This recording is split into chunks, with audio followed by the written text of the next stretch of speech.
बंटी ने मैसेज किया। मैं सोच रहा हूँ बंटी क्लास क्या लिखा है।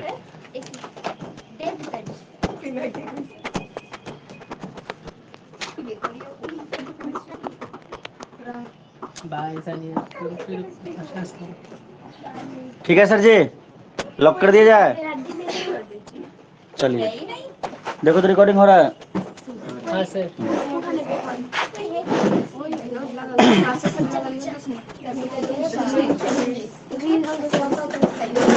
लेकिन मजा आ गया सबको पिटाई करके। सब एक साथ बोल रहा है कि सर आपने गलत कराया, आपने गलत कराया।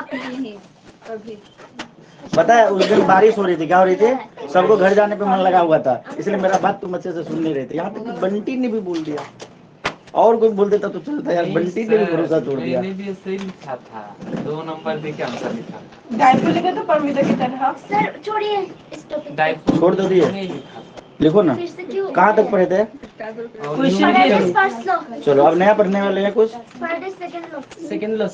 हाँ फ्राइडे सेकंड लो। फ्राइडे सेकंड, लेकिन आज तो सैटरडे है। आज के केमिस्ट्री तो है। आज केमिस्ट्री पढ़ रहे हैं। फ्राइडे का सेकंड नॉनसेंस ठीक है भाई। ये भी लॉ है क्या कोई? नॉनसेंस को बोला, सिला को बोला।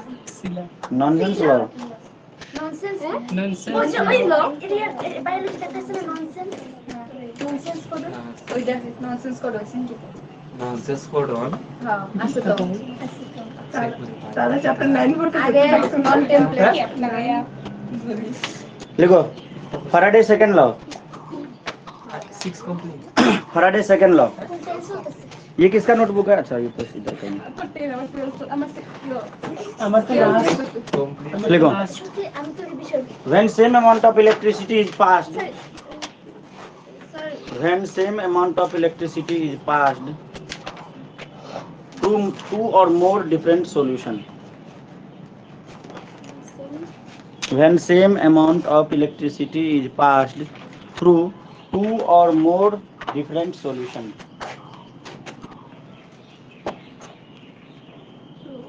थ्रू टू और मोर डिफरेंट सॉल्यूशन, जब same amount of energy pass किया जाएगा पास्ड थ्रू टू और मोर डिफरेंट सॉल्यूशन, देन तो क्या होगा? weight of ion deposited, weight of ion deposited at electrode, then weight of ion deposited at electrode is directly proportional to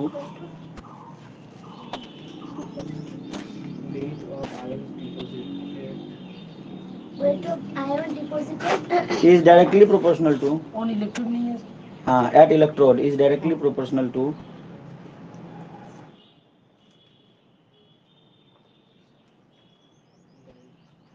directly proportional to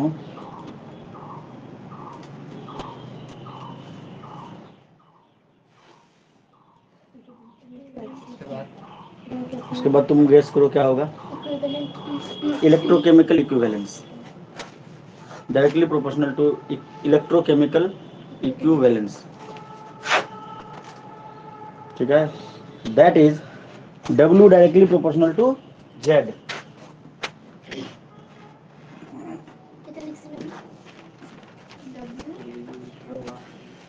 that is W directly proportional to Z, ठीक है?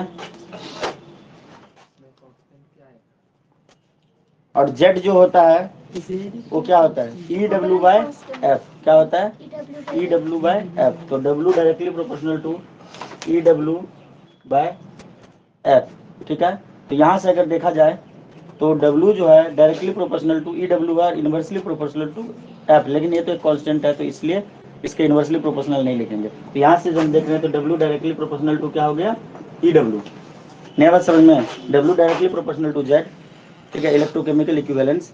तो जो W है तुम्हारा directly proportional to Z जो होता है EW/F, पता है ना, पढ़े थे ना EW/F। तो यहाँ से हमें क्या देखने के लिए मिल रहा है कि W जो है वो डायरेक्टली प्रोपोर्शनल हो रहा है EW के, ठीक है? जहाँ पे W क्या है?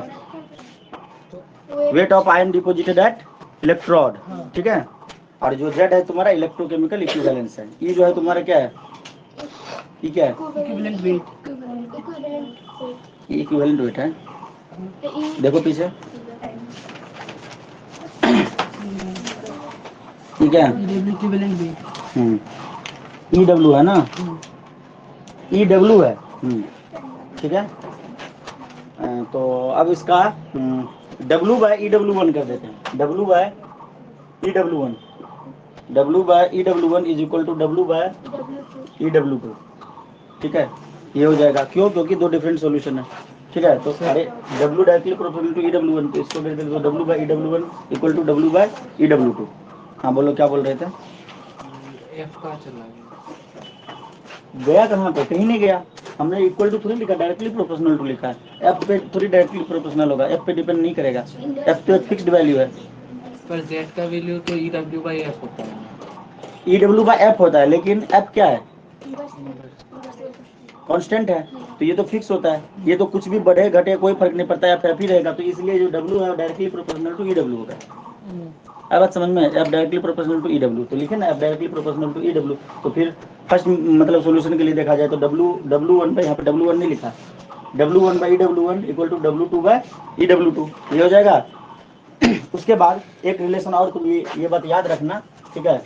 ये बात याद रखना कि N1 इंटू NF1 जो होता है, ये होता है N2 इंटू NF2, ठीक है, N2 इंटू NF2, जहाँ पे N इंटू NF क्या है? कांस्टेंट है। N इंटू NF क्या है? कांस्टेंट है। और N directly proportional to, sorry, N inversely proportional to NF, N inversely proportional to NF। ये बस ये रिलेशन थोड़ा सा याद रखना, यहाँ पे काम आ जाएगा, ठीक है। छाप लिए?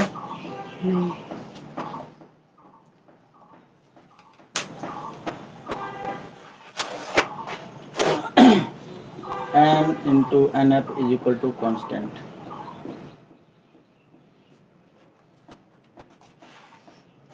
अब एक क्वेश्चन लिखो, यहाँ से क्लियर हो जाएगा सब कुछ।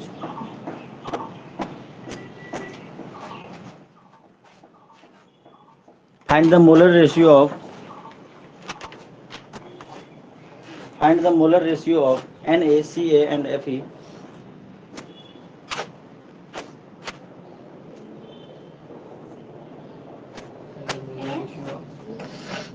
Find the molar ratio of NaCa and Fe produced at So capital N. sodium, calcium and ferrous. Find the molar ratio of sodium, calcium and ferrous, NaCa and Fe. हाँ?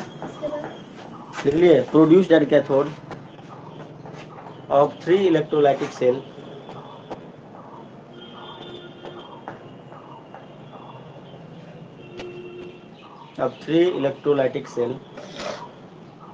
connected in a series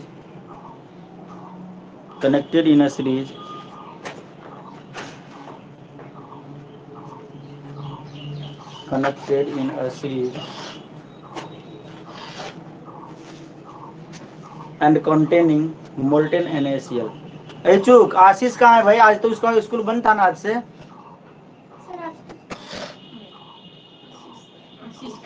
एक बार message करो तो उसे, यानी तो WhatsApp पे audio call के लिए मार दो रिक्वेस्ट, ये फिर पता चल जाएगा उसको। Electrolytic cell connected in series and containing molten NaCl, comma CaCl2 and FeCl3, NaCl, comma CaCl2 calcium chloride, comma and FeCl3, ये FeCl3, ठीक है। CaCl2 और NaCl, ठीक है। molten NaCl, CaCl2 and FeCl3 when 3F charge is passed, when 3F charge is passed, अरे यार 3F charge is passed, तो इसका क्या बताना है तुम्हें? क्या बताना है? Molar ratio. तो मोलर रेशियो क्या होता है?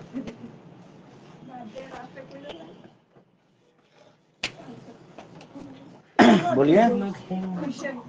हाँ देखो n जो होता है 1/nf, ठीक है।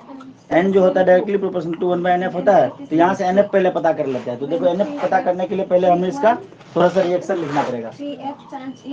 पास्ट ये रहेगा 3f charge is past. 3f का मतलब क्या हुआ बंटी? 3 फैराडे मतलब 3 फराडे, ठीक है। ठीक है, तो देखो Na जो होगा Na प्लस 2 इलेक्ट्रॉन छोड़ के Na, एक इलेक्ट्रॉन को इलेक्ट्रॉन छोड़ के Na, छोड़ेगा या ऐड करेगा? ऐड करेगा। बोल रही है छोड़ के Na बनेगा। जो Ca2 प्लस है ये 2 इलेक्ट्रॉन को ऐड करेगा, Ca बनेगा। और जो Fe3 प्लस है वो क्या करेगा? 3 इलेक्ट्रॉन को ऐड करके Fe बनेगा। तो यहाँ पे देखा जाए तो NF कितना हो गया? 1 NF2 NF3। और हमने बोला था N directly proportional to NF, बोला था ना, ये चीज याद रखना। तो यहाँ पे 3 N है, मतलब एक है N1, एक है N2, एक है N3। N1 हो जाएगा तुम्हारा सोडियम के लिए, N2 हो जाएगा तुम्हारा कैल्शियम के लिए, और N3 हो जाएगा तुम्हारा फेरस के लिए। तो ये इक्वल टू क्या होगा? 1/NF1 1/NF2 हो जाएगा ना, 1/NF3। तो 1 तो 1 ही रहेगा। NF1 कितना? 1 इलेक्ट्रॉन तो 1 1/2 1/3। तो 6:3:2 आ जाएगा। क्या आ जाएगा? 6:3:2। बोलोगे ये कैसा एलसीएम होता है? ठीक है, 6:3:2। मोलर रेशियो पूछा है ना, find the molar ratio. Ratio में पूछा है मोलर रेशियो कितना होगा, तो मोलर रेशियो ये हो जाएगा। कोई दिक्कत? एकदम आसान था ना। चलो अगला क्वेश्चन लिखो। अच्छा, छापने इसको छापना भी है? छापो, हरदम छापो, ठूस ठूस से छापो। जादू नहीं करेंगे। जादू नहीं करेंगे, पक्का नहीं करेंगे, कभी नहीं करेंगे। आपका लेकिन उधार है। मेरा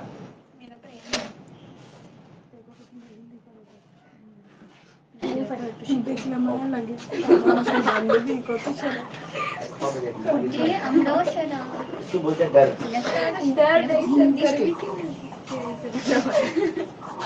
कोई बात नहीं, कोई बात नहीं, छोड़ सकते हैं इसको। ऊपर देखो मम्मा लता में तो ना ना ना ना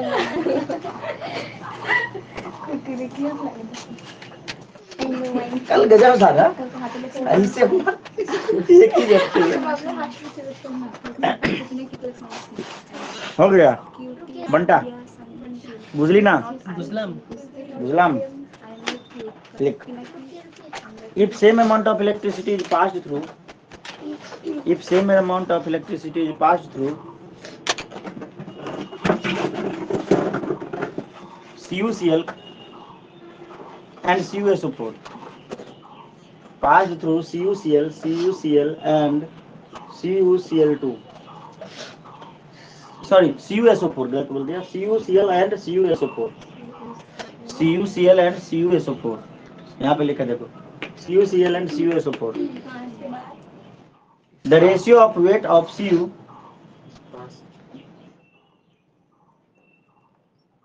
the ratio of weight of Cu deposited from the ratio of weight of Cu deposited from CuSO4 and CuCl is, option दिए हुए हैं, ठीक है। तो आंसर बस तुम निकालो, ऑप्शन लिखने की जरूरत नहीं है। Weight of Cu deposited from CuSO4 and CuCl is,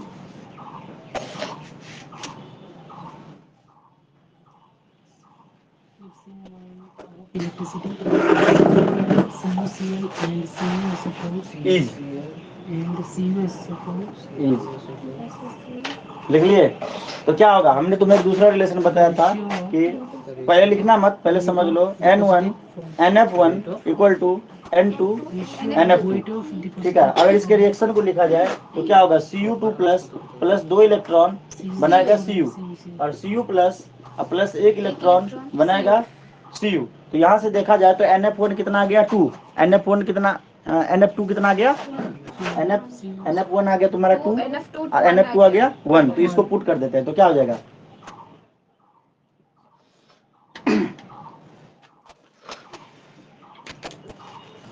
N1 by N2, N1 by N2 is equal to NF2 by NF1। तो NF2 कितना आया था तुम्हारा 1, तो N1 by N2 आ जाएगा 1 by 2। तो W1 by W2 क्या होगा, क्या आ जाएगा, ये भी 1 by 2 हो जाएगा। क्यों, क्योंकि रिलेशन से देखो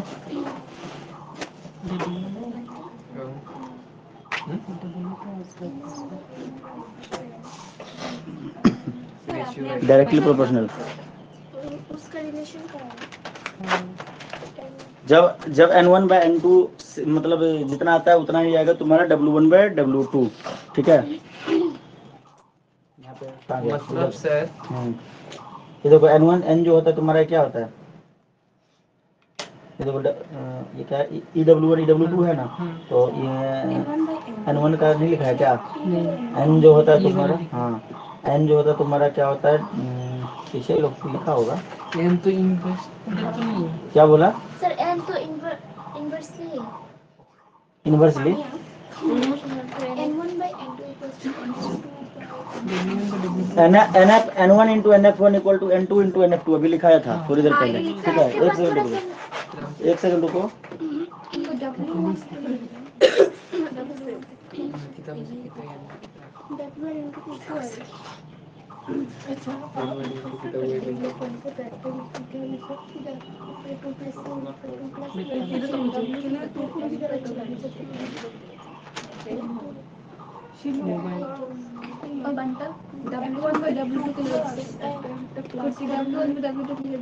N1 N2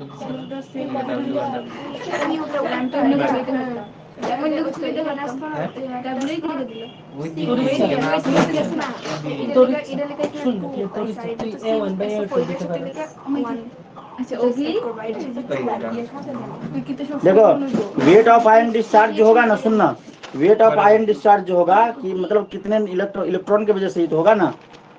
N1 क्या है तुम्हारा, N2 क्या है, इलेक्ट्रॉन है, number of electron involve in the reaction.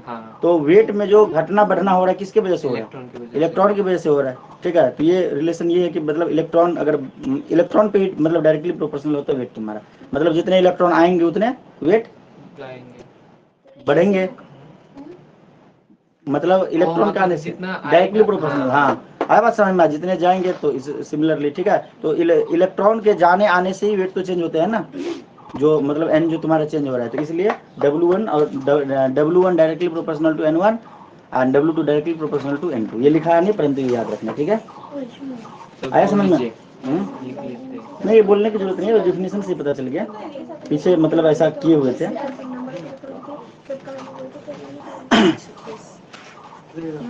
हो गया, ये कॉमन सेंस वाली बात है, हर चीज को लिखने की जरूरत थोड़ी है।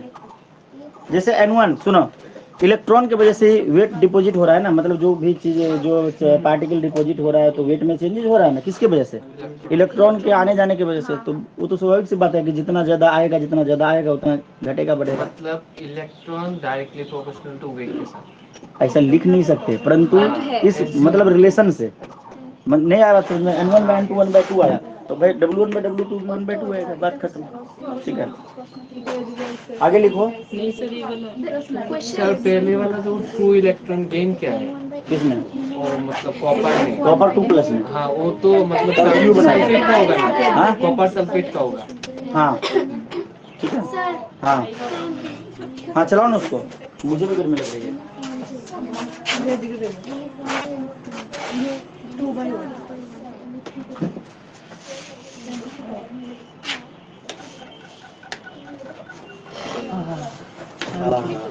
डूबते को तिनके का सहारा मिल गया ना।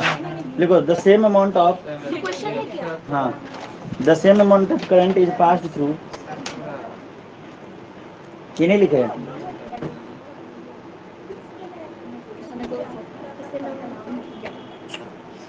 the same amount of current passed through solution of AgNO3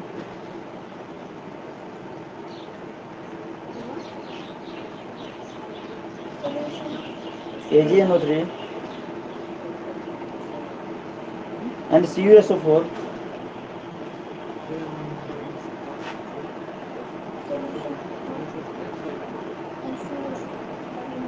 And अगर कोई current is passed through solution of AgNO3 and CuSO4 connected in series.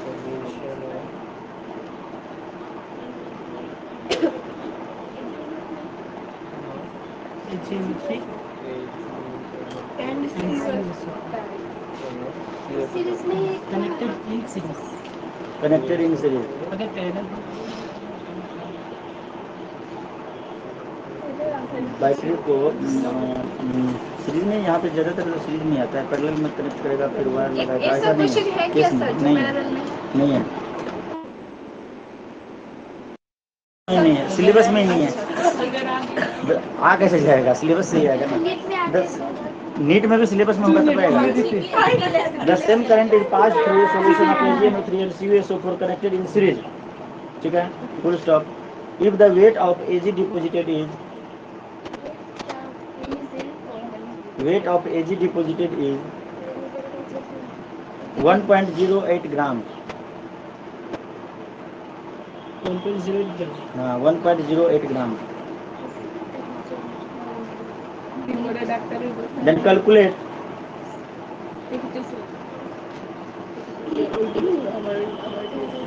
Then the calculate the weight of copper deposited. Calculate the weight of Copper deposited. ये तुम्हारा homework छोड़ रहा हूँ, इसको करके लाना। ठीक है, नहीं होगा तो हम कराएंगे। copper deposited. Copper deposited. ठीक है, इसको करके लाना। हो जाएगा इतना जगह में, 8 से 7 लाइन जगह में हो जाएगा, आराम से हो जाएगा। हो जाएगा, बहुत है, आधा में हो जाएगा। तो सर आधा में हो जाएगा, इधर से होगा क्या? हाँ हो जाएगा, तो सर मैं क्या यहाँ पे मर्जी है, सर नेक्स्ट पेज हो जाएगा। नेक्स्ट पेज से अब लिखना, सर वो क्या करें? कोई बात नहीं, हो जाएगा आधा, मतलब 8-10 लाइन में हो जाएगा। ठीक है, सर मतलब इतना बड़ा अब अगला टॉपिक लिखो, रेजिस्टेंस। थर्ड लो नहीं है। हाँ, थर्ड लॉ नहीं है आपने तो बोला बहुत सारा लो है। तो है ना, 2 लॉ पर है ना। सर आपने थोड़ा सा मतलब डिलीट कर दिया। नहीं, सिलेबस में नहीं है, बुक में भी नहीं है। बुक में भी नहीं है। अच्छा सर वो कंडक्टेंस पढ़ाएंगे क्या अभी? रेजिस्टेंस पहले रेजिस्टेंस पढ़ा लेने दे, कंडक्टेंस भी पढ़ाएंगे, सब पढ़ाएंगे। तो आपने जो बोला था डिलीट है। नहीं है डिलीट, मैंने देखा फिर से। रेजिस्टेंस पढ़ेंगे, रेजिस्टिविटी पढ़ेंगे, कंडक्टेंस पढ़ेंगे, कंडक्टिविटी पढ़ेंगे। ठीक है, of electrolytic solution, resistance of electrolytic solution. Resistance comma resistivity. सब एक साथ। टॉपिक एक मेन लिख लेते, उसके बाद एक एक करके पढ़ेंगे। Resistance comma resistivity comma conductance and conductivity. Resistance, resistivity, conductance and conductivity of electrolytic solution, इतने चीज हम पढ़ेंगे। ठीक है, हाँ बोलो। तो सबसे पहले बात करते हैं सर रुकिए resistance, resistivity, conductance and conductivity of electrolytic solution. ठीक है, तो सबसे पहले लिखिए रेजिस्टेंस के बारे में। रेजिस्टेंस को पता है? क्या होता है रेजिस्टेंस? जो रेजिस्टेंस करंट को फ्लो करने के लिए ठीक है, भावनाओं को मैं समझा क्रिएट करना। द हिंड्रेंस रेजिस्टेंस के बारे में लिखो। HINDERANC, वर्ड अलग है, मीनिंग सेम है। HINDERANC, हिंड्रेंस इसका मतलब क्या है? मतलब में रोकने से रिलेटेड है, अपोज करने वाला। हिंड्रेंस भी रेजिस्टेंस है। अरे रेजिस्टेंस का डेफिनेशन लिख रहे हैं, ठीक है, जिसमें हिंड्रेंस वर्ड का मतलब किसी को तरह को रोक रखा है, अवरोध कर रहा है, रोधक, अपोज कर रहा है। The hindrance offered by the solution, the hindrance offered by the solution is called resistance. किसी सॉल्यूशन के द्वारा जो हिंड्रेंस ऑफर किया जाता है, मतलब उसको करंट के फ्लो को जो रोका जाता है उसको बोलते हैं रेजिस्टेंस। ठीक है, मतलब रोकना, अपोज करना। ठीक है, नया वर्ड नहीं सीखना है, पुराने वाले लिख दे क्या, नया वर्ड सीखिए, कुछ मजा आएगा। क्या कहते हैं?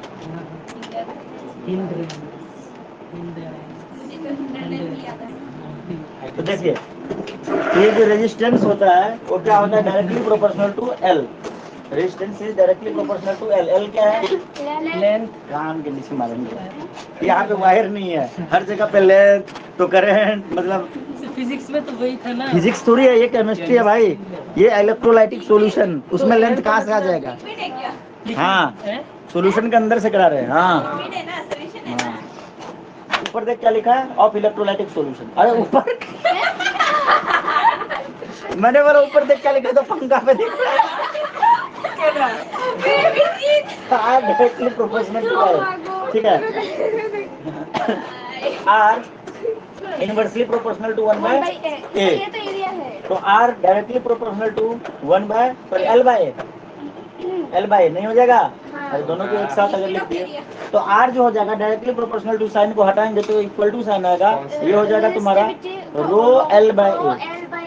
रो एल बाय ए, लेंथ नहीं है, लेंथ नहीं है, लिक्विड बाय एरिया है। सेपरेशन बिटवीन, ये सेपरेशन बिटवीन इलेक्ट्रोड, दो इलेक्ट्रोड। अरे लेंथ कहाँ से? लिक्विड का लेंथ लाएगी क्या? नहीं, बोल सेपरेशन। रहा हूँ, दो इलेक्ट्रोड का लेंथ नहीं, इलेक्ट्रोड के बीच का गैप। ये एक इलेक्ट्रोड तो वही क्या लेंथ, और ये दोनों इलेक्ट्रोड है ना, इसके बीच का गैप एरिया हो जाएगा, इसका क्रॉस सेक्शनल एरिया, इसका क्रॉस सेक्शनल एरिया। आया बात समझ में? लेंथ ही तो है। मान लो कि ये सपोज करो कि दो प्लेट है, ये लगे हुए है ना, हाँ बोल, नहीं बोलेगा रे, हाँ हाँ। है ना? तो ये हो जाएगा इसका क्रॉस सेक्शनल एरिया। क्या हो जाएगा? Cross sectional area. ये यहाँ से लेके यहाँ तक का जो गैप हो जाएगा ना, ये हो जाएगा एल। अभी समझ में आया? भावनाओं को समझो। तो सेमी कैसे? वायर थोड़ी है ये वायर बोल रही है ना। लिक्विड भी नहीं है। वायर भी नहीं है। चलो लिखो वेयर, वेयर लिक्विड भी नहीं है। क्या लिखूं सर? WHERE, हाँ, electrolytic solution R is equal to का रेजिस्टेंस पढ़ रहे हैं। Rho is equal to resistivity.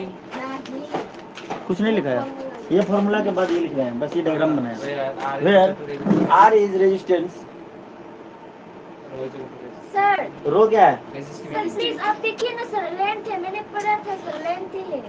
गलत है। देखिए हाथ को ना क्या सर, हुआ? गलत है।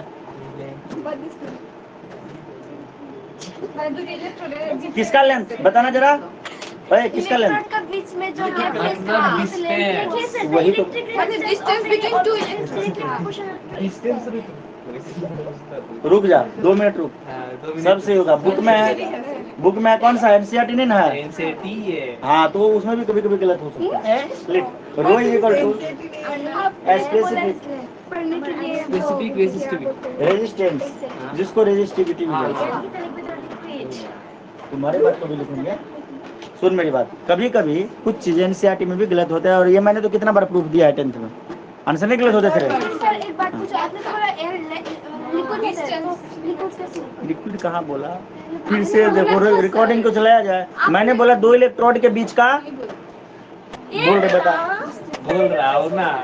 पूछ बंटी से। हाँ ये बोला, पर इसके पहले आपने बोला कि एयर लिक्विड है, उसने बोला अरे एल लिक्विड कैसे? सर तानिया ने बोला, हाँ जब तानिया ने बोला सॉल्यूशन है ना लिक्विड हो, तो आप नहीं बोला। सॉल्यूशन क्या होता है? सॉलिड। मैंने रिपीट किया कि देखो इलेक्ट्रोलाइटिक सॉल्यूशन लिखा हुआ है, resistance of the electrolytic solution पढ़ रहे हाँ हैं। सर, हो गया, सबको समझ में आ गया। आइचुक भी कह रहा होगा क्या चल पहले रहा है। आपने बोला था अभी कि ये देख, लिक्विड पहले ही होगा, अब अरे इससे तो एल लिक्विड कैसे हो जाएगा? आपने बोला था। अगर चला गया तो फिर मारूंगा, दो डंडा बंद करूं। कैसे चलेगा? आज के बाद तेरे को ट्यूशन से भी निकाल दूंगा, ट्यूशन से सीधा बाहर कर दूंगा। देखिए देखिए सर, तानिया ने आगे वाले से कुछ क्या बोला बता बंटी। ऐचुक रुक, ऐचुक रुक, ऐचुक क्या बोला मैंने? एल लिक्विड है। नहीं सर, आ गया दिमाग ठिकाने पे। बातें करेगी तो कैसे पता चलेगा? ऊपर आगे ये बोल रहा है कि भाई हमने बोला कि ये हम जो इलेक्ट्रोलाइटिक सॉल्यूशन है, सॉल्यूशन तो लिक्विड होता है, इसके बारे में मतलब पढ़ रहे हैं। रेजिस्टेंस उसके अंदर कितना होगा, जहाँ पे एल है, दो इलेक्ट्रोड के बीच का गैप है। बोला कि नहीं बोला? सेपरेशन है। मैं बताता हूँ हाँ। सर क्या हुआ। पहले एल बोले थे ना, एल क्या है हमसे पूछे थे ना, तब तानिया ने बोला था कि लिक्विड है, तब आपने भी हाँ बोल दिया था। हाँ इसलिए हाँ हो सकता है हम हाँ। दूसरे के बातों में बोले तो ये उसको हाँ। समझ लिया। और हम लोग भी बोल रहे थे कि तानिया के पढ़ा रही है, मैं पढ़ा रहा हूँ, मेरी बात सुनना। नहीं सर, इसके बाद सुनिए ना सर, इसके बाद हम लोगों ने बोला सर ये लिक्विड कैसे होगा, तो आपने मैं बोला देखो liquid सुन, है। एक मिनट सुन, अब जो बोल रहा हूँ सुन।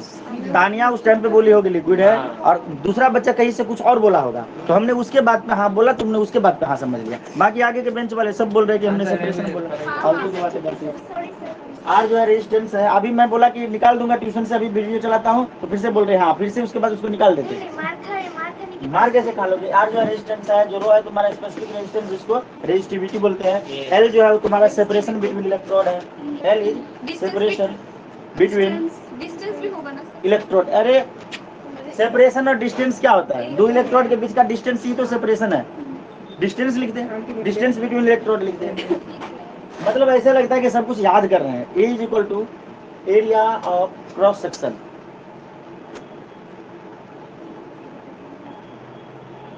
Area of cross section. तुम लोग ऐसे पिछले क्लास में भी मतलब किए, और उसके बाद दो दो डंडे खाए। आज क्या हुआ इचुक पता है? इचुक को याद दिलाता हूँ, उसके बाद इचुक भी हंसेगा। ला कॉपी दे तो रे परमिता फिजिक्स का। इचुक तो नहीं था। बच्चे आते हैं इचुक शुरुआत में, और उसके बाद क्या बोलते हैं, एक क्वेश्चन हमने दिया था होमवर्क, इसका मैंने आंसर लिख के दिया था। ई का वैल्यू कितना दिया था? 2.5 into 10 to the power 10, 10 to the power 10 दिया था। उसके बाद परमिता आती है, बोलती है कि सर आपने जो सेकंड आंसर दिया था वो गलत दिया था। सारे बच्चे इसका सपोर्ट कर रहे हैं। उसके बाद हमने बोला कि अगर हम ऐसा नहीं बोले होंगे, सही बोले होंगे, तो सबको दो दो डंडे पड़ेगी। सबने शर्त लगा लिया। उसके बाद वीडियो चला गया, तो हमने बोला है सेकंड आंसर नहीं बोला था, मैंने बोला था डाइपोल जो होगा इसका आंसर होगा 0.32 into 10 to the power -10 centimetre. ठीक है, और ये जो आएगा तुम्हारा यू जो आएगा, ये आएगा -PE cos थीटा। तो ये P हो गया तुम्हारा, ये E हो गया, ये cos थीटा 60। इस बात को ये लोग मान नहीं रहे थे। उसके बाद दो दो डंडा सब खाए पिटाए। आप भी फिर से जिद करें। तो छोड़ के एबी और परमिता को छोड़ के ये दोनों ने हमारा मतलब विरोध किया ना, समर्थन किया। ये देखिए ध्यान से सुनो, आर है रेजिस्टेंस, रो है स्पेसिफिक रेजिस्टेंस जिसको रेजिस्टिविटी भी बोलते हैं। कहीं की रेजिस्टिविटी लिखा हो, कहीं स्पेसिफिक रेजिस्टेंस, कोई दिक्कत वाली बात नहीं है। जो एल है तुम्हारा सेपरेशन बिटवीन इलेक्ट्रोड, या फिर डिस्टेंस बिटवीन इलेक्ट्रोड भी बोल सकते हैं। एरिया जो है, ये जो है तुम्हारा एरिया ऑफ क्रॉस सेक्शन है। मूर्ख से भी अगर पूछोगे तो एल लिक्विड नहीं बोलेगा, क्योंकि ये फॉर्मूला एल लिक्विड कैसे हो सकता है? कितना भी बड़ा बेवकूफ हो तो भी नहीं बोलेगा। ठीक है, अभी समझ लो कि तुम कितने बड़े बेवकूफ हो। Solution liquid unit of R, unit of क्या हुआ? बोलो एकदम दिल खोल के बोलो, शर्माना नहीं। यूनिट ऑफ आर, रेजिस्टेंस का यूनिट क्या होता है? ओम होता है। क्या होता है? ओम होता है। रेजिस्टिविटी का बोल रहे हैं, लिखिए इसको। Home metre. ओम मीटर होता है, और भी होता है, बहुत सारे होते हैं। क्या और क्या होता है सर? और होता है तुम्हारा मोह, मोह। ये सॉरी कंडक्टेंस में जी का होता है। ठीक है, लेकिन ये क्या होता है? ओम के जैसा ही दिखता है, ओम इनवर्स, ओम इनवर्स। ठीक है, लिखो ये मतलब ये हो गया रजिस्टर। सब लिखो रेजिस्टिविटी। इसको ज़्यादा डीपली हमें नहीं पढ़ना है, हमें इसके बस फॉर्मूले सीखने हैं, रिलेशन थोड़ा सा जानना है, न्यूमेरिकल सीखना है, यही आते हैं इसमें एग्जाम में। इसका डिफिनीशन आप 20 पेज में लिख दीजिए, उससे कुछ नहीं होगा। समझे? दुखी मत होइए, आपकी गलती है, मानिए। आपकी गलती नहीं, आपके कानों की गलती है। होता है ना कभी कभी, तुम 2-3। अच्छा, आप उस बात पे चर्चा नहीं। तो आपने कौन सी बात बोला जो गलत है? तुम बोल रही है कि मतलब क्या बोल रही थी? लेंथ, तो ये लेंथ नहीं होगा। ठीक है, हाँ, लेंथ नहीं होगा, लेंथ नहीं होगा। ठीक है ना, डिस्टेंस से सेपरेशन ये लिखेंगे, डिस्टेंस और लेंथ। अब बोलोगे कि सर डिस्टेंस का भी तो हम लेंथ बोल सकते हैं, तो फिर घुमा फिरा के सब इक्वल ही है, नहीं है। लिखिए रेजिस्टिविटी और स्पेसिफिक रेजिस्टेंस। अगला टॉपिक रेजिस्टिविटी और स्पेसिफिक रेजिस्टेंस। अगर देखो डिस्टेंस को अगर तुम लेंथ मानोगे तो ठीक है। डिस्टेंस क्या होता है? Length of path. क्या होता है? Length of path. इस हिसाब से देखा जाता है, ये भी सही हो सकता है, परंतु यहाँ पे हम डिस्टेंस बोलेंगे ज़्यादा अच्छा लगेगा, लेंथ थोड़ा सुनने में सही नहीं लगता। ठीक है, रेजिस्टिविटी और स्पेसिफिक रेजिस्टेंस रो। तो आर इज इक्वल टू क्या हुआ था?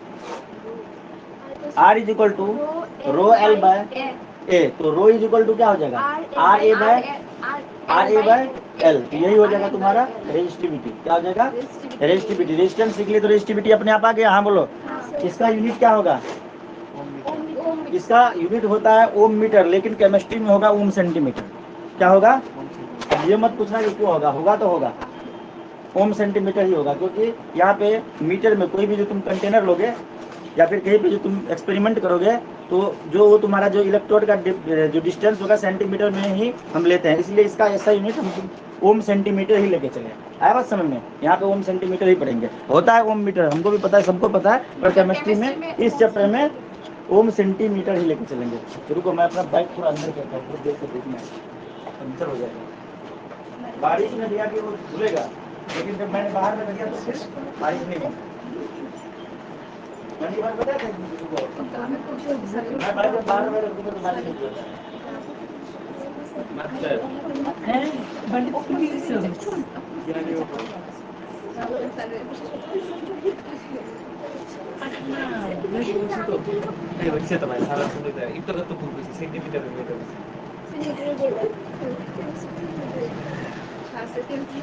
केमिस्ट्री ना तो सेंटीमीटर वैसे ना सेंटीमीटर ना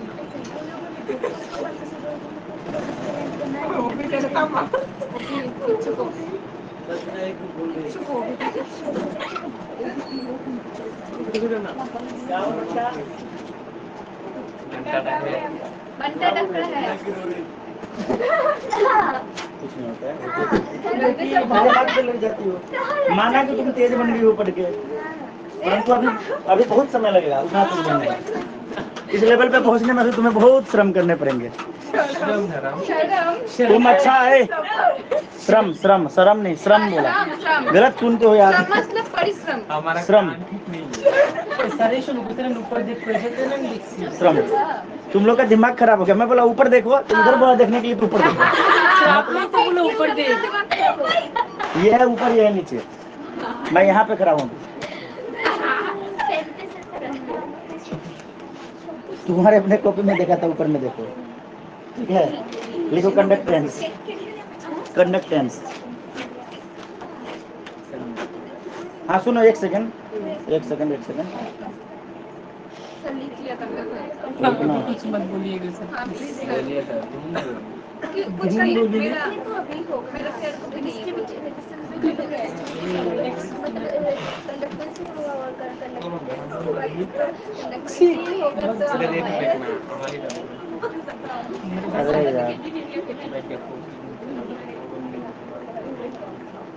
रेजिस्टिविटी का डेफिनेशन बोला क्या? नहीं बोला ना, वो लिखो ना, वो ये बोल रहा हूँ।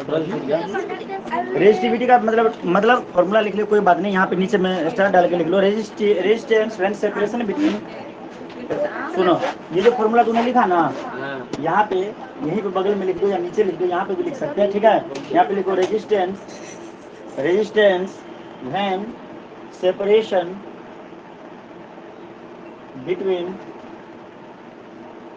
electrodes is 1 centimeter and area of cross section, सही बोल रहे बोल, is 1 centimeter square। बिल्कुल सही, ठीक है, बिल्कुल सही।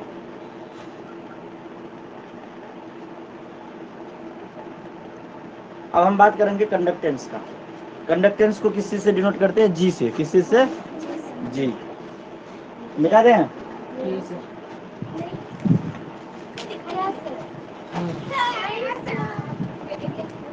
नहीं लिखे थे, बोल दे परमिता।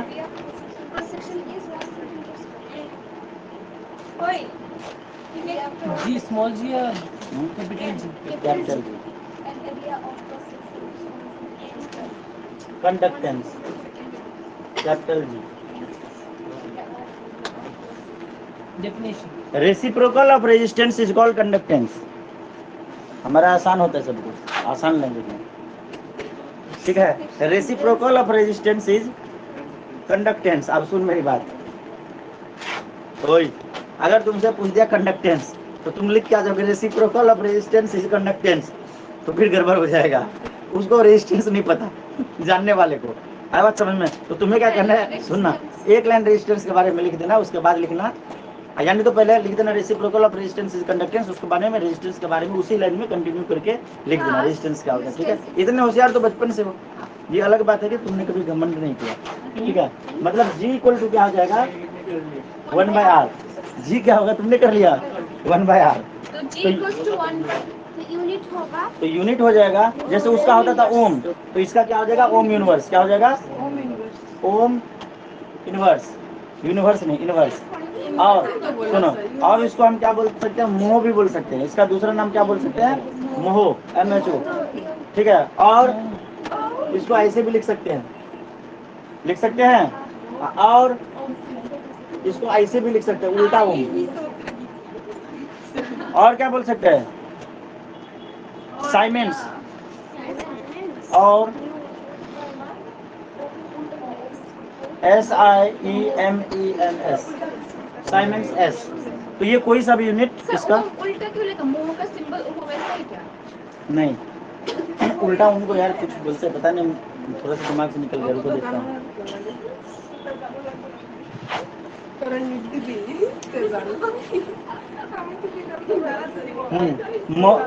सुनो, सीमेंस जो है ना, सीमेंस S, और ये जो होता है तुम्हारा, ये मोह के इक्वल होता है, मोह उल्टा होता है सर, इतना सारा यूनिट दे दिया है ना।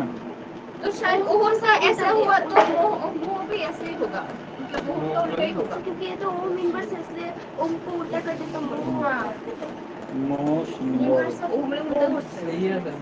हाँ, ग्रीक लेटर है, ओमेगा, ओमेगा का इन्वर्टेड है। ठीक है, ये मोह ही है। ठीक है ना, ये इसको यहाँ पे लिख दो, यहाँ पे लिख दो।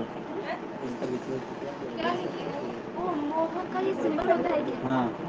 हाँ, इसको यहाँ पे, हाँ, अरे अरे फिर से सेम लिख दिया, उल्टा हो गया, ये उल्टा हो गया। हाँ, उल्टा लिखना था ना। हाँ, उल्टा कैसे लिखेंगे, ऐसे ना। हाँ, अभी ठीक है, और सीमेंस S भी बोलते हैं, एक ये होगा, एक ये होगा, एक ये होगा, तीन। ठीक है, ग्रीक लेटर है ये, इन्वर्टेड ओमेगा बोलते हैं इसको। तो कंडक्टेंस आ गया, reciprocal of resistance is called conductance. इसको ओम इनवर्स भी बोल सकते हैं, ओम इनवर्स भी बोल सकते हैं, और साइमेंस भी बोल सकते हैं, और मोह भी बोल सकते हैं।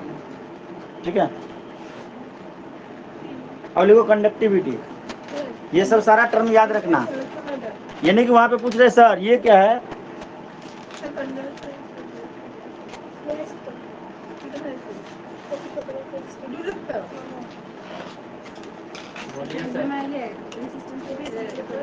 कंडक्टिविटी।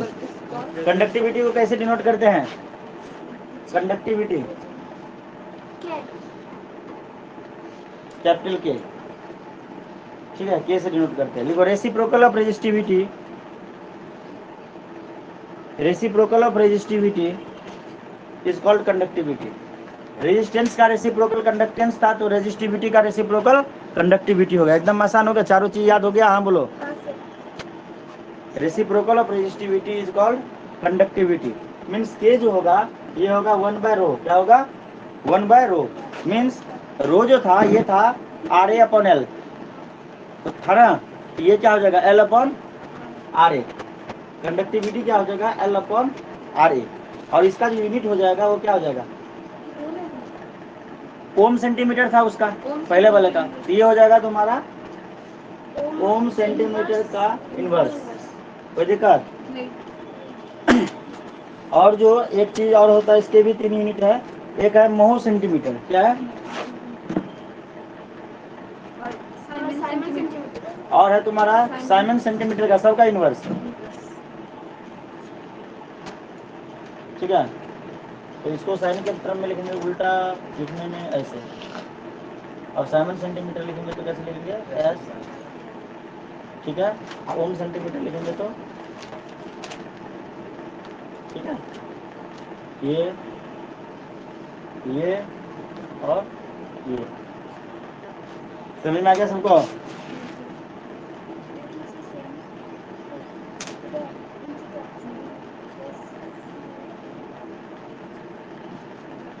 चार टर्म हमने सीखा, 5वां टर्म है सेल कांस्टेंट। क्या है, सेल कांस्टेंट, जिसको सिग्मा या फिर जी स्टार से डिनोट करते हैं। समझ में आया नहीं है? बहुत सारे अभी जो लास्ट पार्ट है ना उसका 30% लास्ट का जो 40% कहेंगे इससे प्रकार, उसमें खाली नए नए टर्म आएंगे, ऐसे खूब सारे आएंगे, भर भर के आएंगे। लिखो सेल कांस्टेंट, सेल कांस्टेंट के ब्रैकेट में लिखो सिग्मा और जी स्टार, ये हुआ सिग्मा और जी स्टार, ये है सेल कांस्टेंट। क्या है, सेल कांस्टेंट। यहाँ पे देखो ये है सेल कांस्टेंट, ऐसे लिखो सिग्मा और जी स्टार, दोनों में से कुछ भी देखने को मिल जाएगा। लिख लिए ब्रैकेट में। उसके बाद नीचे लिखिए सिग्मा और G star equal to, sigma और G star equal to L upon A, formula होता है एल अपॉन ए।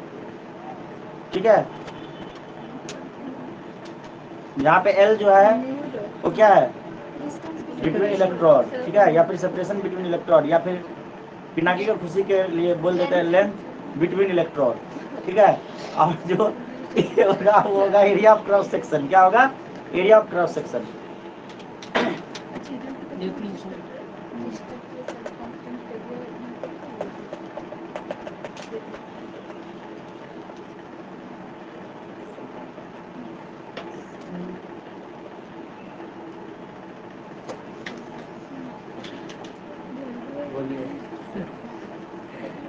क्या हुआ,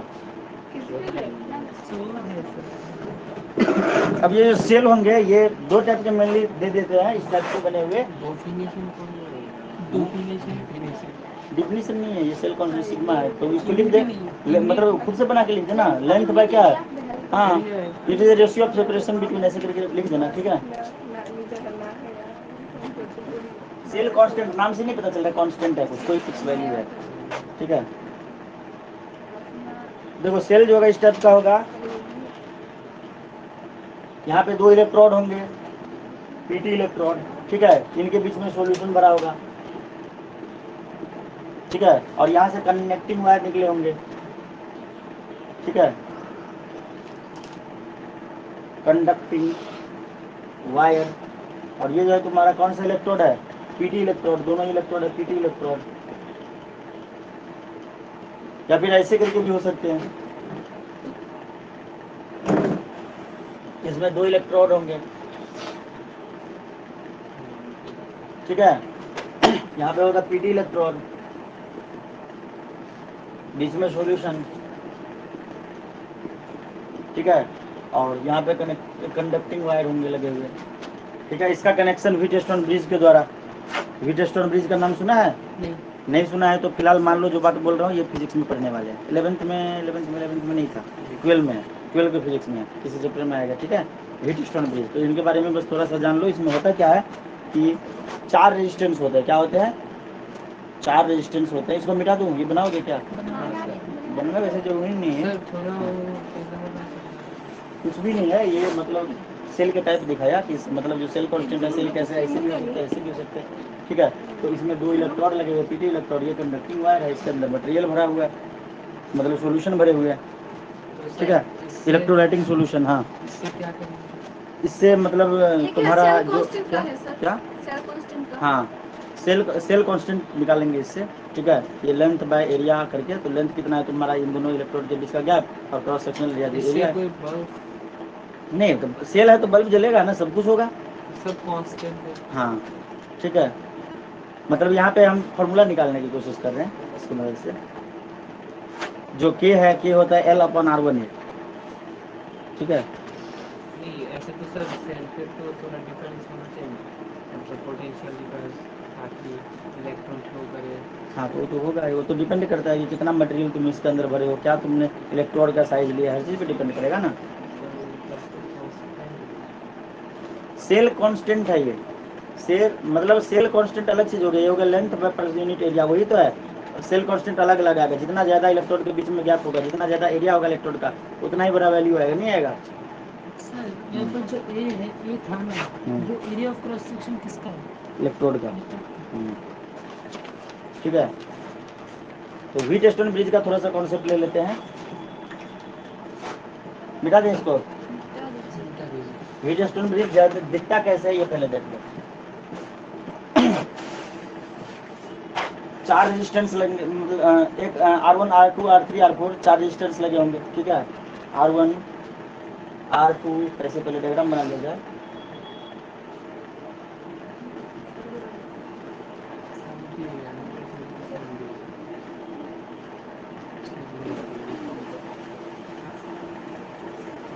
ठीक है, ये है R1, ये है R2 R3 R4, कोई सा भी ले सकते हैं, ठीक है। यहाँ पर डिटेक्टर लगा दिए, ठीक है।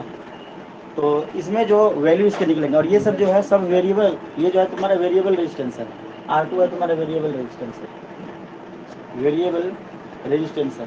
सब है। हाँ, वेरिएबल कांस्टेंट कैसे भी दे सकते हैं, क्या समझे? डिटेक्टर, ठीक है, वो डिटेक्ट करेगा सारे रेजिस्टेंस के वैल्यू का। हाँ, तो ये जो होगा तुम्हारा जो हीटस्टोन ब्रिज का जो कॉन्सेप्ट है वो कहता है कि ये डिटेक्टर के लेफ्ट साइड वाला दोनों का रेशियो, ठीक है, R1 बाय R2 जो होगा, R1 बाय जो R2 हो R4 जो होगा ये R2 बाय R3 के इक्वल होगा, ये कहता है हीटस्टोन ब्रिज, ठीक है। बस इतना से याद रखो, बाकी पढ़ेंगे हीटस्टोन ब्रिज इसके एक्सपेरिमेंट तो सब होगा ना सर? क्या। रेजिस्टेंस वेरिएबल तो सब। हाँ, वेरिएबल भी हो सकता है, फिक्स रेजिस्टेंस भी डाल के हीटस्टोन ब्रिज लगा सकते हैं। एक में वेरिएबल होने से होगा। चारों वेरिएबल लगा सकते हैं, एक भी वेरिएबल लगा सकते हैं, बाकी कांस्टेंट भी लगा सकते हैं। मतलब ये एक्चुअली ये बताता है कि चारों रेजिस्टेंस, मान लो कि चारों रेजिस्टेंस के वैल्यू तुम्हें कैलकुलेट करके दे देगा, आया बात समझ में। और ये निकलेगा कैसे, मान लो कि तुम इसको निकाल रहे हो, इस रेजिस्टेंस का वैल्यू निकाल रहे हो, तो क्या होगा, R1 is equal to R2 R4 bye R3, ठीक है। और ये जो है ना हीटस्टोन ब्रिज, ये कैलकुलेशन के थ्रू नहीं होता, ये एक एक्सपेरिमेंट है। क्या है? एक एक्सपेरिमेंट है जिसमें तुम चार डिफरेंट रेजिस्टेंस को लेके, ज़्यादा भी ले सकते हैं, और इसको तुम मतलब कनेक्शन कर करके हीटस्टोन ब्रिज का एक्सपेरिमेंट होता है, इतना बड़ा किट होगा, उसमें रेजिस्टेंस वगैरह पहले से लगा, वायर को मतलब रेजिस्टेंस ऐसा नहीं कि तुम्हें लगाना पड़ेगा, उसमें सबकी कैपेसिटी सुन ले, रेजिस्टेंस की कैपेसिटी लिखी होती है, ये 1 ओम, ये 2 ओम, अरे सुन ले भाई, 1 ओम 2 ओम 8 ओम, मतलब बहुत सारे रेजिस्टेंस लगे होंगे। तो तुम्हें क्या करना है, हीटस्टोन ब्रिज बनाना है। तो कनेक्टिंग वायर नहीं होता ऐसे पिन के टाइप में बना होता है, वो लगा के हीटस्टोन ब्रिज बना के टीचर्स को दिखाना है, रीडिंग लेके दिखाना है। हाँ, कोई भी रेजिस्टेंस को हम ले सकते हैं, ठीक है। उसके बाद डिटेक्टर पे तुम्हें इसके वैल्यू दिखेंगे। अब ये जो के होता है ना, के तुम्हारा के क्या होता है, तो बताओ, कंडक्टिविटी। तो ये कितना होता है, L बाय, तो यहाँ पे क्या हो जाएगा, L बाय R1 है। अगर हम R1 मतलब इस रेजिस्टेंस की कंडक्टिविटी चेक करें, हर एक रेजिस्टेंस का अलग अलग कंडक्टिविटी होगी ना, तो इस रेजिस्टेंस का सुनना, इस रेजिस्टेंस की कंडक्टिविटी चेक करेंगे तो क्या हो जाएगा, L बाय R1 है, ठीक है। हाँ, अगर सेकंड का चेक करेंगे तो L बाय, हाँ L तो सेम ही रहेगा। तो यहाँ पे के क्या आ जाएगा तुम्हारा, G स्टार बाय R1। अब बोलोगे G स्टार क्या होता है, तो G स्टार होता है L बाय A, ठीक है। तो ये फॉर्मूला याद रखना, ये फॉर्मूला याद रखना, कोई भी फॉर्मूला ये हम इसलिए करें क्योंकि इसके न्यूमेरिकल करने में आसानी होगी, और कोई इसका ये फायदा थोड़ा ये बना लेते हैं। बना लो। इसको क्या कहते हैं? इसको बोलते हैं हीटस्टोन ब्रिज, गेहूं पत्थर पुल। एक दिन बोला था ना मैंने, हाँ सर। ये फिजिक्स में पढ़ेंगे, ये केमिस्ट्री का नहीं है, बस इसका एप्लीकेशन यहाँ पे थोड़ा सा हो गया, ठीक है। हीटस्टोन ब्रिज समझ गए, ज्यादा कंफ्यूजन नहीं रखना है। This by this equal to this by this, बात खत्म। वेरिएबल रेजिस्टेंस, वेरिएबल रेजिस्टेंस ये देखो ऐसे एरो लगा देते हैं ना, हाँ, जिसको रोस्टेट बोलते थे ना, टेंथ में पढ़े थे, जो अपने आप अपने हिसाब से वैल्यू को चेंज करते रहता है जरूरत के हिसाब से। तो यहाँ पे हर एक रेजिस्टेंस की रेजिस्टिविटी निकाली जा सकती है, सॉरी कंडक्टिविटी। अब देखो ये पूरा तुम्हारा क्लियर हो जाएगा, अभी जो हम मतलब इसके न्यूमेरिकल करेंगे ना तो सब कुछ क्लियर हो जाएगा।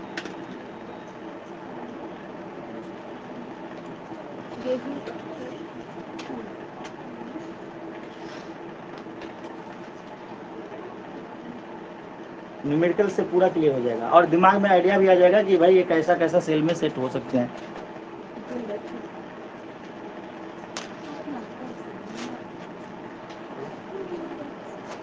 लिखो क्वेश्चन, अचूक समझ में है ये बात? हाँ सर। लिखो इफ वन, सॉरी, इफ के ऑफ, के मतलब क्वेश्चन कंडक्टिविटी, ठीक है। इफ के of, if conductivity of, short form में लिखा रहता है, इफ के कैपिटल के ऑफ 0.1 0.1 NKCl, देखो 0.1 NKCl is 1.2 into 10 to the power minus 2, 1.2 into 10 to the power minus 2,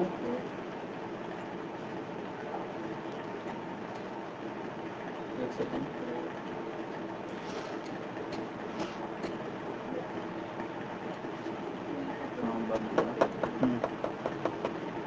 1.2 into 10 to the power minus 2 Siemens per centimeter, 1.2 into 10 to the power minus 2 S per cm, ठीक है। And R is, समझ में आ रहा है भी language, and R is 60 ohm, and R is 60 ohm. Then find G star. Then find G star. G star क्या होता था? हाँ होता था, हाँ सेल कांस्टेंट, हाँ हाँ हाँ। तो निकालो, कैसे निकालोगे? जी स्टार का कौन सा फॉर्मूला है? हमारे पास K है, R है, G स्टार निकालना है, तो K is equal to G star by R, हाँ K is equal to G star by R, हो जाएगा ना? हो जाएगा ना, निकाल लो। वो भी तो होता है K to G star into G, K is equal to, G star into G, तो G नहीं ना हमारे पास, हमारे पास क्या है? हमारे पास K है और R है, हाँ G स्टार निकालना है, तो क्या लगाएंगे? K is equal to G star by R, निकालो तो लिखो K is equal to 1.2 into 10 to the power minus 2 Siemens per centimeter, K is equal to 1.2 into 10 to the power, लिखो ना, गिवन डाटा लिखो ना, R is equal to 60 ohm, तो K is equal to G star by R, K is equal to G star by R। G star और G में हमेशा confusion होता रहता है बच्चों को। G स्टार जो है तुम्हारा, सॉरी G जो है तुम्हारा यह कंडक्टेंस, और G स्टार जो है तुम्हारा वो सिग्मा है, मतलब सेल कांस्टेंट। आया बात समझ में? कितना आ गया आंसर G स्टार का वैल्यू?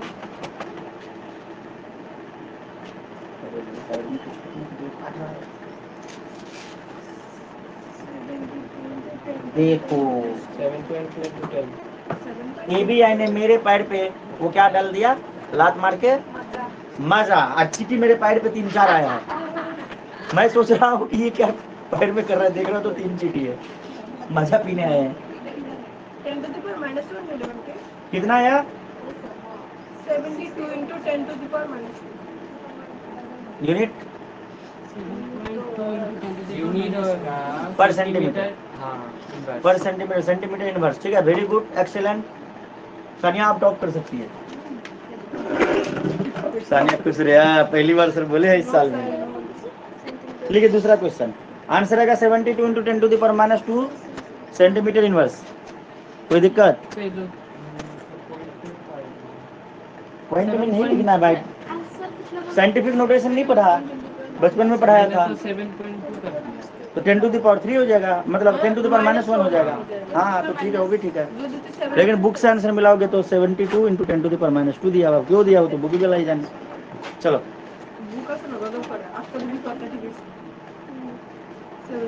देखो, तुम जो मेरा क्वेश्चन ढूंढोगे सुनना, तो तुम्हें 2-3 बुक में मिल जाएंगे, बहुत सारे बुक में मिल जाएंगे, क्या पता ऐसा बुक में भी मिल जाए जो मतलब, क्योंकि बुक वाला भी एक दूसरे का चीटिंग कर रखा होता है ना। बुक में भी जो क्वेश्चन होते हैं पुकी, वो भी क्या होता है, जैसे मान लो कि आर डी शर्मा का क्वेश्चन डीसी पांडे में भी है, सॉरी गलत बोल दिया, आर डी शर्मा बोल दिया। मान लो डीसी पांडे का क्वेश्चन एचसी वर्मा भी है, एचसी वर्मा का क्वेश्चन डीसी पांडे में भी है, एनसीईआरटी का क्वेश्चन भी डीसी पांडे में है। डीसी पांडे का नाम सुना है? फिजिक्स का अच्छा बुक है, बहुत अच्छा बुक है। डीसी पांडे का बुक अरिहंत पब्लिकेशन है, किसका? अरिहंत पब्लिकेशन। और इसका बुक की बात करोगे, एस चंद के भी आते हैं। दिनेश का कैसे है? केमिस्ट्री का तो बहुत अच्छा एस चंद का है क्या? कौन? नहीं, दिनेश की बात कर रहा हूँ, मैंने नहीं पढ़ा है, हो सकता है। दिनेश का कैसे है? कौन सा पब्लिकेशन है ये भी मैंने रखता है। मेरे पास दिनेश है। कौन से पब्लिकेशन? सर लगता है एस चंद का है उसका। एस चंद गए ही मतलब अच्छे होते हैं बुक, ठीक है ना, हो सकता है। एस चंद कुएर को तो कुछ समझ लिखो कंडक्टेंस, लेकिन एचसी वर्मा से बेस्ट कोई नहीं है सर हमारे फिजिक्स लाइफ के लिए। में मतलब नीट जेई करना है तो एचसी वर्मा पढ़ना है, सर एक पता है सर क्लास 10 का दिनेश का बायोलॉजी में इतना क्लास 12 का घुसा हुआ, क्लास 10 में 12 का तो इतना कॉम्प्लिकेटेड बना के क्या फायदा, बच्चा हैंग मार जाएगा। क्या लिखो, अगला क्वेश्चन लिखो। अरे मैं तो 10th में बच्चे को कुछ है सुनना, तुमको लगेगा दिनेश तो कार्तिक पता नहीं क्या क्या करोगे, मतलब 10th में जो तुम लोग बोल रहे हो, मैंने तो कोई भी बुक नहीं बच्चों को सजेस्ट किया पढ़ने के लिए, बोला मेरा कॉपी पढ़ ले आ जाएंगे मार्क्स। 99 मार्क्स अनामिका लाई थी तेरे बैच से, और तुम बोलोगे कि सर वो तो चमत्कार हो गया, हर बार थोड़ी, इस बार भी 96 गया है। साइंस में हाँ, एक बच्चे का नहीं, 2 3 4 बच्चे हो गया। ये जो लड़की है कि उसके 93 थे, आज तो उसका 95 या है 96 प्रतीक्षा के, मतलब सभी के मार्क्स अच्छे गए, 93 एबव ही है सबके। पीसीएम भी लिया अभी वो सोच रही है, अभी भी कंफ्यूजन में। सर, अभी स्कूल डिसाइड किया है केबी में कब कर सकते हैं कौन? सर, केबी में तो स्टूडेंट है क्यों नहीं पढ़ सकती? केबी में तो पढ़ो। दूसरे के भी जाएगी टीसी लेकर, हाँ केबी to KB transfer, JNB to JNB. हाँ ठीक है, तेरे जेएनबी में 11th का स्टार्ट हो गया। मैंने इसके भी किया अरे सर लिख, a conductance cell, a conductance cell was filled with, next question. हाँ, ए कंडक्टेंस सेल करना है ना, हाँ जितना ज्यादा न्यूमेरिकल करोगे। सर, अच्छा लगता है। सुनो, मैं बोल रहा हूँ, ऑर्गेनिक केमिस्ट्री नहीं है ये, ऑर्गेनिक इनऑर्गेनिक में मैं नहीं कराऊंगा, एकदम टू दी पॉइंट भागेंगे, ठीक है, और जल्दी जल्दी भागेंगे। इस वेकेशन में यकीन कर, इस वेकेशन में तू मेरे से ये कर ले, क्या बोलते हैं, फिजिकल केमिस्ट्री और इनऑर्गेनिक कर ले। इनऑर्गेनिक में ज्यादा समय नहीं लगाऊंगा, लास्ट के 10 दिन में हो जाएगा चैप्टर, ठीक है। अगले वाले जो 1 महीने वाले 20 दिन में हो गए ना, तो उसमें ऑर्गेनिक के ओनली ऑर्गेनिक केमिस्ट्री 20 दिन एकदम पूरा फाड़ के पढ़ लेना है, हो गया केमिस्ट्री का बेड़ा पार, नहीं लगेगा। अब बोलेंगे कि हम रहेंगे कहाँ पे, तो मैंने बोलते रहने की कोई प्रॉब्लम नहीं होगी, एक लोग एक बच्चे के घर पे रह लेना, 10-20 दिन की बात है, आराम से रह सकते हो, कोई दिक्कत नहीं होगा। 2 लोग मेरे घर पे रह सकते हो, 2 लोग से ज्यादा की मैं गारंटी नहीं ले सकता, ठीक है। नहीं, 2 लोग A conductance cell was filled with a 0.02 m KCl solution, 0.02 m, 0.02 m, 0.02 m KCl, अरे भाई KCl solution, ठीक है। ऐसी टाइप के दिए होते उल्टा के डाटा, हम लोग कंफ्यूज हो रहे होते केमिस्ट्री में, नहीं हो रहे हैं। KCl solution which has conductivity 2.2 into 10 to the power minus 3, 2 into 10 to the power minus 3। अच्छा, इससे पहले वाले न्यूमेरिकल का आंसर सबका आ गया ना? हाँ चलो, कितने होशियार हो गए तुम लोग, बिना मेरी जरूरत सर, नहीं ये करी। था 2 into 10 to the power minus 3 s per centimeter, 2 into 10 to the power minus 3 s per centimeter, ठीक है। Find the resistance when sigma is 0.1 पर सेंटीमीटर, या फिर सेंटीमीटर क्या बोलते हैं, इनवर्स।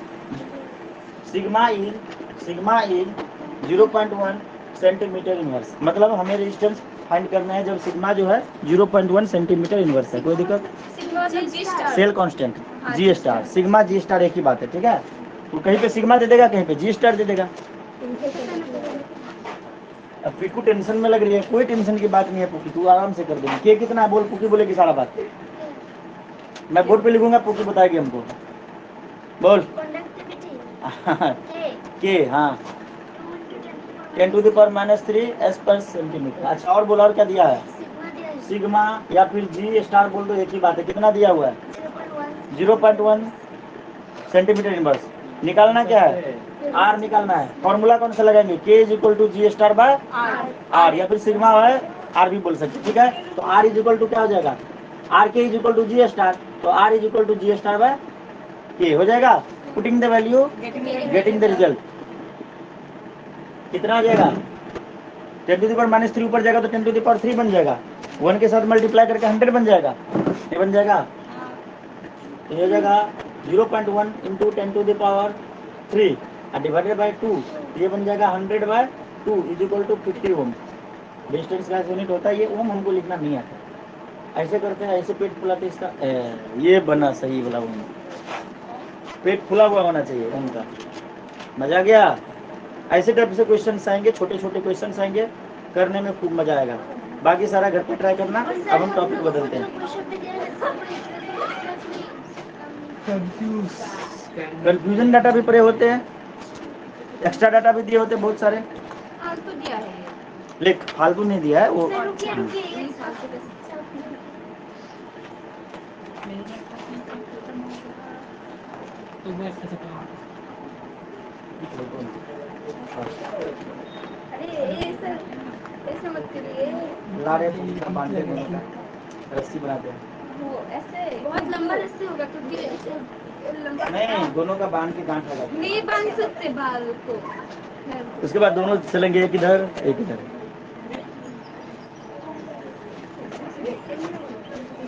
पता है शुरू के टाइम पे मुकदमा समझते हो ना, मुकदमा, केस केस केस। ओए, हिंदी में मुकदमा बोलते हैं, इंग्लिश में केस बोलते हैं। हमारे उधर पे हिंदी में जो हेयर को केस बोलते हैं। क्या बोलते हैं? ये इसको केस बोलते हैं। बाल, केस, केस नहीं केस हेयर, सुनना केस का सुना है ना, केस कांति, तो हिंदी में केस बोलते हैं। हेयर को हिंदी में केस बोलते हैं, बाल भी बोलते हैं, ठीक है। बंगाली में इसका मतलब गाली होता है, ठीक है। और उधर पे यूपी के साइड में बार बोलते हैं। तो ये भी इसके भी मतलब इसके भी गलत मीनिंग, हमारे लैंग्वेज में इसका भी गलत मीनिंग निकलता है, तेरे लैंग्वेज में इसका गलत मीनिंग निकलता है, ठीक है। तो सबसे अच्छा केस बोलते हैं, ठीक है। तो बचपन में चूल भी अच्छा है। हाँ, चूल भी अच्छा है।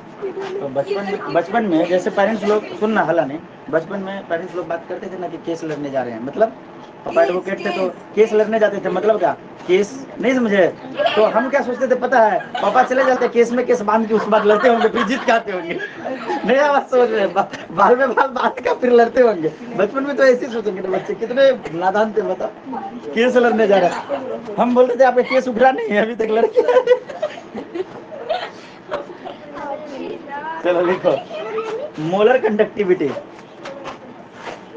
मोलर, अब यहाँ पे भी तुम लोग मत पूछ देना कि सर ऐसा काहे बोलते हैं, बोलते हैं तो बोलते हैं।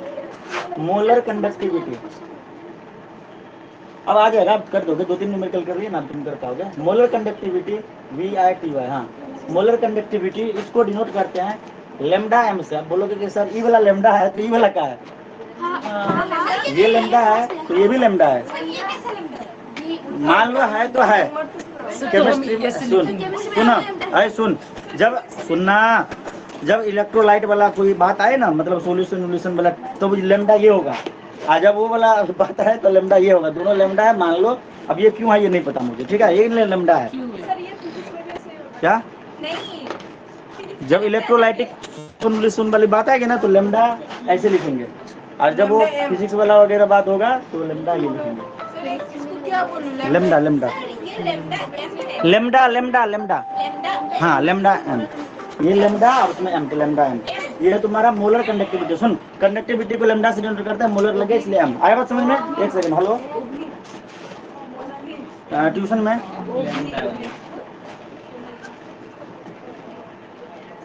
हाँ तो आ रहे हैं 15 मिनट बाद, 15-20 मिनट बाद आ जाएंगे। चलो लिखो, सुन इधर देख, लिखो the conductivity of 1 mole, the conductivity of 1 mole of an electrolyte. Electrolyte के केस में मतलब उसको लेमडा को ऐसे लिखेंगे, ठीक है। ये मतलब मान ले, नोटेशन बुक वाले ने दिया है तो उसको मान लेते हैं। ये भी पता नहीं ग्रीक से या कहीं से लाया गया होगा उठा के, क्या हमारा तो इलेक्ट्रोलाइट वैन, बांग्ला से लिया ना तुम लोग, हाँ बांग्ला से हिंदी से कुछ भी से ले सकते हैं क्या। सेपरेशन, देश गुलाम था पता नहीं है गधा, हिंदी से कुछ लेना गुनाह माना जाता था। Electrodes, when separation between electrodes is 1 centimeter and area is so large that whole of the solution is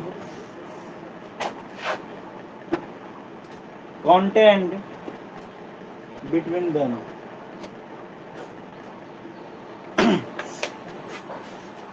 ध्यान से पढ़ोगे, दिमाग लगा के पढ़ोगे तो समझ में आ जाएगा, वरना समझ में दिक्कत हो जाने में।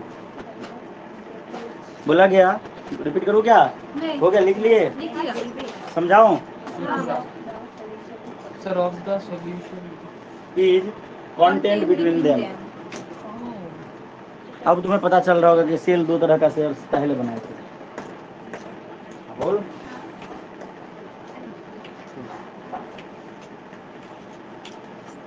जो कि हमने बोला conductivity of 1 mole of an electrolyte, 1 mole electrolyte की कंडक्टिविटी की बात कर रहे हैं when separation between is 1 centimetre. किसका सेपरेशन? इलेक्ट्रोड के बीच का सेपरेशन। ठीक है, इलेक्ट्रोलाइट कितना है? 1 मोल। इलेक्ट्रोड के बीच का सेपरेशन कितना है? 1 centimetre. And the area is so large that whole of the solution is content between them. Area उतना ज्यादा होना चाहिए कि पूरा का पूरा सॉल्यूशन इसमें आ जाने चाहिए, तब जाके 1 मोल मतलब तब कंडक्टिविटी जो मतलब उसका होगा वो तुम्हारा क्या है? किसका area? Molar conductivity. Molar conductivity जो होता है वो होता है conductivity of 1 mole of electrolyte. Electrolyte होगा 1 मोल, दोनों इलेक्ट्रोड के बीच में, समझना रुकना, सॉल्यूशन होगा 1 मोल, इलेक्ट्रोलाइट जो होगा 1 मोल, इलेक्ट्रोड के बीच का सेपरेशन होगा 1 सेंटीमीटर। इसका सरफेस एरिया जो इलेक्ट्रोड का एरिया है वो इतना होना चाहिए कि ये सारे सॉल्यूशन इसके अंदर आ जाए। जैसे मान लो पहले ऐसा था, पहले जो हमने बताया था बनाया था इलेक्ट्रोड इस प्रकार से था, मान लो भावनाओं को समझो मैं कहना क्या चाह रहा हूँ। ऐसा कुछ था ना, इसके बीच का जो डिस्टेंस था 1 सेंटीमीटर था, 1 सेंटीमीटर एल था, मान लो 1 सेंटीमीटर। तो इसके अंदर हमने मतलब मोलर कंडक्टिविटी हम पता करें तो इसके अंदर हमने इलेक्ट्रोलाइट भरा, तो ये 1 मोल इलेक्ट्रोलाइट भरा, तो क्या पता फुल हो जाए। तो जो इसका जो क्रॉस सेक्शनल एरिया है ना वो अपने आप मतलब ये चेंज करके हम देंगे, मतलब उतना ज्यादा होना चाहिए। मान लो कि इसको बढ़ा दिया, इसको बढ़ा दिया, आया बात समझ में? अब देखो पढ़ के वही बात लिखा हुआ, the conductivity of 1 mole of an electrolyte when separation between electrode is 1 centimetre and area is so large, मतलब एरिया उतना होना चाहिए so that whole of the solution is content between them, मतलब सारे के सारे सॉल्यूशन इसके अंदर आ जाना चाहिए। ये बात है समझ में? बस हो गया, ये बात समझ में आ गया तो आप मोलर कंडक्टिविटी समझ गए। अब फॉर्मूला पे चलते हैं, मेन चीज फॉर्मूला है। नहीं समझे? नहीं समझा? नहीं समझा? हाँ, किसके अंदर आना है? हाँ, मतलब वो अरे ये सेल है भाई, ये सेल है, बताए थे ना 2 तरह का सेल बना के। ये तो पता है, मतलब मतलब क्या बोलते हैं, इलेक्ट्रोलाइट है ना? इलेक्ट्रोलाइट 2 इलेक्ट्रोड के बीच में ही तो होगा। कहाँ मतलब पूरा आना है क्या? हाँ, पूरा फुल। मतलब उसके हाइट के इक्वल। हाँ, मतलब पूरा फुल होना चाहिए, ओवरफ्लो नहीं करना चाहिए। है बात समझ में? हाइट मतलब ये देखो क्या लिखा, area is so large that, मतलब जो क्रॉस सेक्शनल एरिया है उतना होना चाहिए कि whole of the solution is content between them, की सारे के सारे सॉल्यूशन इसके बीच में आ जाए। कौन सा सॉल्यूशन? Electrolytic solution. अब यह समझ में? तो ये है, ये हो जाएगा तुम्हारा मोलर कंडक्टिविटी। मोलर कंडक्टिविटी जो होता है तुम्हारा वो होता है, उसको लेमडा एम से डिनोट करते हैं। Lambda M is equal to K into 1000 divided by M, मतलब के बाय एम होता था तो लीटर में निकालने के लिए, लीटर में निकालने के लिए 1000 आ गया यहाँ पे। ठीक है, ये हो जाएगा तुम्हारा मोलरिटी जो यहाँ पे होगा, ये एम जो है ये है मोल पर लीटर में। अब बात समझ में? ये जो है एम वो है मोल पर लीटर में। ठीक है, इसलिए 1000। ठीक है, और इसका जो यूनिट आएगा वो क्या होगा? यहाँ पे लिखना, देखो मेरे पास यहाँ पे जगह नहीं है। इसका यूनिट होगा S centimetre square per mole. ठीक है, क्योंकि इसका यूनिट लिखो और डिवाइडेड बाय इसका यूनिट लिखो, फिर दोनों को करो, आगे देखना। नहीं समझे? इसके साइड में यूनिट कैसे निकालते कोई भी चीज का? ये तो पता है। हाँ, तो ये यहाँ पे यूनिट यहाँ लिखेंगे ना, हाँ। 8 सेंटीमीटर लिखते हैं तो सेंटीमीटर यहाँ लिखते हैं, नीचे लिखते हैं। मेरे पास जगह नहीं है इसलिए यहाँ पे लिख दिया 8 सेंटीमीटर तुम लिख दो, तो सेंटीमीटर यहाँ पे लिखो तो यहाँ पे लिखना है k into 1000 divided by M. M जो है ये मोल पर लीटर में। ठीक है, मोल पर लीटर। पहले क्या होता था? मोलरिटी किस चीज में होता था? ये मोलरिटी लीटर पे पर वॉल्यूम था। है ना, तो अभी लीटर में पर वॉल्यूम था, हाँ, यहाँ पे वॉल्यूम तो लीटर में मिले। ही लेते लीटर में। हाँ, तो इसलिए वही 1000 आ गया और यहाँ पे S per centimetre square, sorry S centimetre square per mole. ठीक है, यहाँ पे लिखिए, हो गया। Lambda M, where lambda M is equal to molar conductivity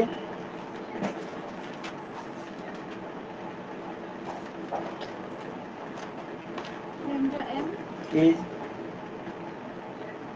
lambda 1 sorry lambda m is molar conductivity, k is conductivity, k is conductivity, k is conductivity और m is molarity in mole per liter।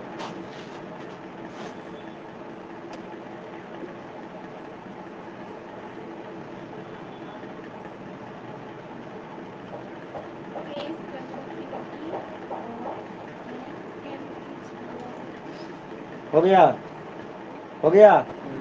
Next heading दो, equivalent conductivity.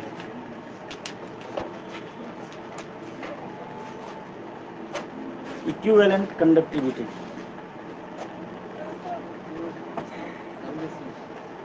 Equivalent conductivity क्या equivalent conductivity क्या, फिर से बोलो रतन।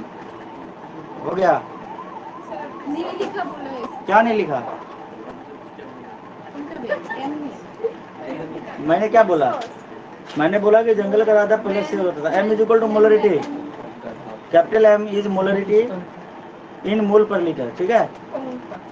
और जो के तुम्हारा कंडक्टिविटी है, और डेल्टा एम जो सॉरी लैम्डा एम जो है वो हो गया मोलर कंडक्टिविटी, हो गया। अब लिखो इक्विवेलेंट कंडक्टिविटी, इक्विवेलेंट कंडक्टिविटी। ओए लिख ले, इक्विवेलेंट कंडक्टिविटी लिख लिए, हेडिंग दे दिए। इसको बोलते हैं लैम्डा इक्यू। हाँ अच्छा इक्विवेलेंट एक्चुअली लिखो, the conductivity of 1 gram equivalent, 1 मोल नहीं, 1 gram equivalent of an electrolyte, इधर पे देख लो उसी में रीडिंग हो रहा है। When separation between electrode is 1 centimetre and area is so large that whole of the solution is content between them. बस यहाँ पे मोल के जगह पे ग्राम इक्विवेलेंट, ठीक है, लिख दिए। अब यहाँ पे जो फॉर्मूला होगा वो भी चेंज हो जाएगा। यहाँ पे हो जाएगा इक्विवेलेंट के इंटू 1000 डिवाइडेड बाई यहाँ पे नॉर्मलिटी आ जाएगा, एन आ जाएगा, ठीक है। ये हो जाएगा ग्राम इक्विवेलेंट पर लीटर। नया बात समझ में, सब कुछ सेम ही रहेगा, और यूनिट भी मोल के जगह पे आ जाएगा S centimetre square gram equivalent inverse, जहाँ पे या क्या समझ में, सब कुछ सेम। कितने कितने ब्लू जगह पे, जहाँ पे हमने ब्लू से लिखा वो सब जगह बदल गया, तुमको तो फिर से लिखना पड़ेगा, हमने तो जुगाड़ लगा लिया। हम बन गए जुगाड़ू लाल, ठीक है। तो where lambda EQ is equal to equi conductivity,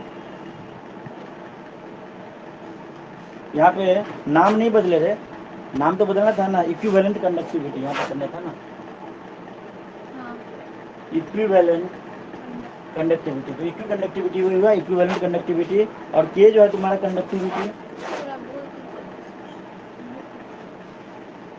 और एम जो है पहले वाला ही डेफिनेशन है, सेम टू सेम। देखना यहाँ पे बस बदले, बाकी सेम टू सेम सब छाप देना, जो पहले लिखो उसी को छाप दे।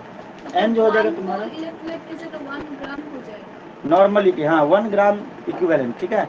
नॉर्मलिटी MALITY, ये हो जाएगा तुम्हारा ग्राम इक्विवेलेंट पर लीटर, ठीक है।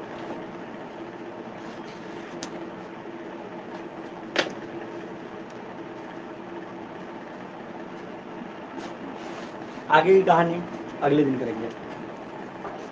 अगले दिन हम पढ़ेंगे relation between lambda eq and lambda M. आज रात में क्लास होना सर। हाँ अगले दिन हम करेंगे लैम्डा इक्यू और लैम्डा एम के बीच का रिलेशन पढ़ेंगे। आज के क्लास में इतना ही। जय हिंद, जय भारत, खुश रहिए, स्वस्थ रहिए, घर पे रहिए और मन लगा के पढ़िए और टॉपर बनिए, ठीक है।